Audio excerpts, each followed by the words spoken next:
Hi guys, good morning. It's 6 AM dito ngayon. So sobrang lamig guys, sobrang lamig. So nagising ako sobrang aga talaga kasi nga sobrang lamig talaga dito ngayon. So i-check natin yung kasi kagabi lubog to sa baha itong daanan dito sa Tinaguan Farm. Pero buti na lang meron pa isang daanan doon sa likod. So safe naman lahat ng mga tao dito. So tara check natin guys. Na guys, wala, nasira na yung tulay. Nasira na yung tulay. Ayun na yung tulay, nasa gilid na. So nilalagyan talaga nila ng tali yan para magamit pa ulit, no. Pagka pag humupa na yung baha. Ay yung malakas na agos ng tubig. So ayan. Ayan na yung nangyari guys. Dito yung daanan. Dito yan. Ayan, yun. So kagabi guys, ang tubig, puno yan, yan guys, umapaw na yan doon, hanggang doon sa daanan. Yan. So hanggang dito na yung tubig, hanggang dito na yata. Hanggang dito na kagabi, sobrang laki ng tubig.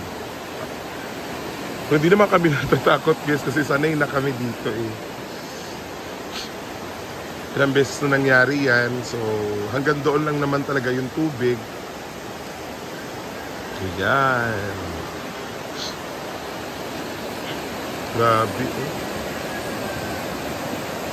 Check natin yung mga doon guys. Yung mga batong sobrang kalat ngayon. Kasi nga lakas ng hangin, lakas ng Pero kahapon pa talaga kami walis-walis dito. Ayan. Medyo okay na siya.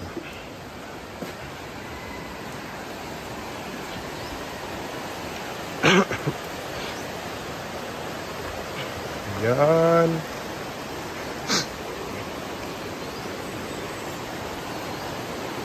Ang tubig talaga hanggang dito na kagabi guys. Umabot yan dito.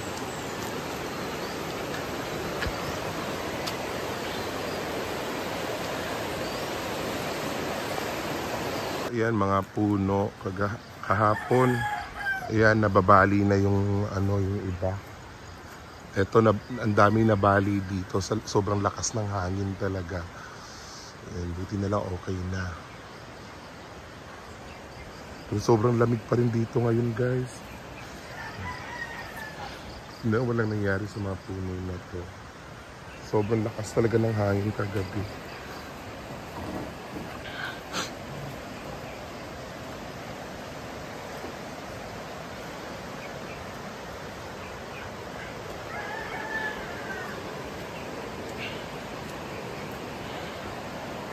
May isang guest lang yata tayo dito ngayon, kagabi.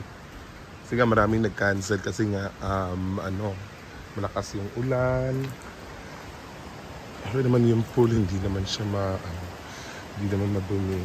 Hindi maraming dahon na malinis pa din na. Sobrang lamig talaga ngayon guys.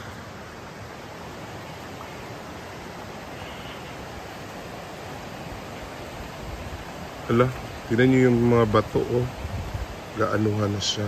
Check natin yung mga bato dito. Then guys, may natangay na lamesa tinangay na yan.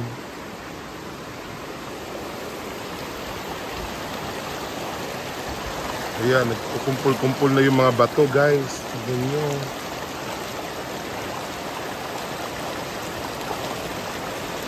Apo pa rin yung tubig doon sa pinaka daanan nila. May nakakadaan pa rin naman na motor. Kaya lang dahan-dahan.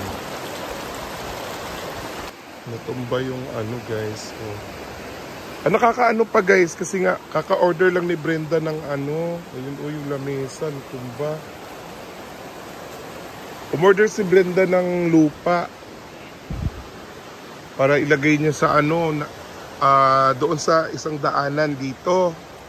Tapos tinangay ng ng tawag diyan, ng baha yung mga binili niyang lupa. Nasa 6,000 din yung bili niya. Sayang yun. Ayun oh. Ito ang tibay nito oh. Hindi na Ayan guys.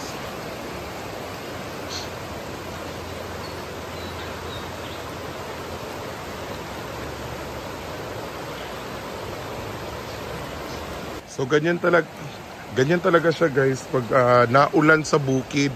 Ayan doon sa pinakaano yata. Kaya sometimes kahit hindi umuulan dito, pero pag naulan doon sa taas, so ang agos ng tubig lalaki yan bigla. Lalaki yung tubig bigla. Tsaka hindi na din bago sa amin yan. Kaya safe naman sa awa ng Diyos guys. Safe pa rin kami. Ilang beses nang nangyari yung ganito. Sa awa ng Diyos, safe naman yung mga tao pa rin, no? And kahapon, so sobrang lakas ng hangin talaga. Yung isang yero guys, ayan doon. Bumaklas siya.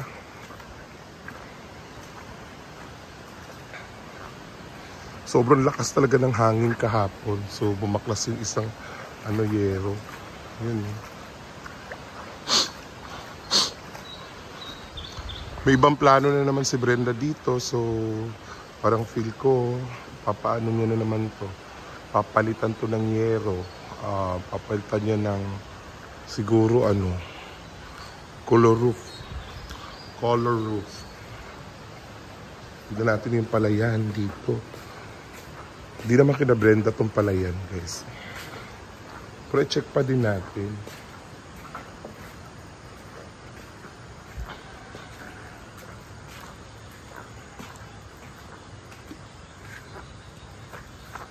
Diyan. Pwede naman yung mga palayan. Hindi kina Brenda to guys ha. Update lang po na. Kulang po kayo para alam niyo po. Sa likod natumba na. Sobrang lakas ng hangin yan.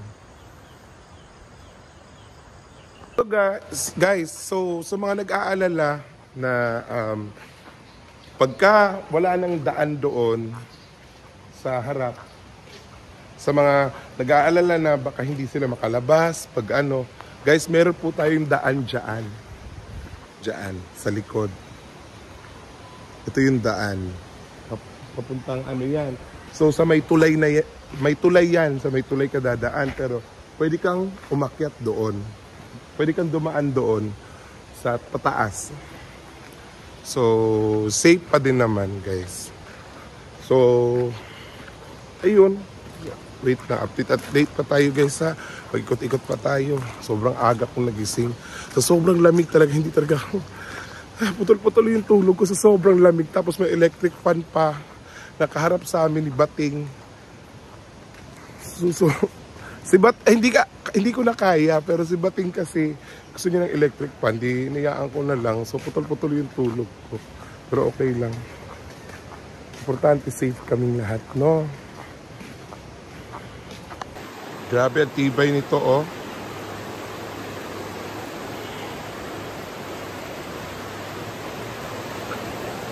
Tibay na saging talaga, no? Kasi hindi siya na malakas talaga yung current ng tubig kagabi guys. Sobra. Ewan ko, nakatakot. Kaya nga yung tulay gumanyan. So, tsaka update tayo guys. Meron palang mga 4 siguro na baboy. Ay, 3? I don't know.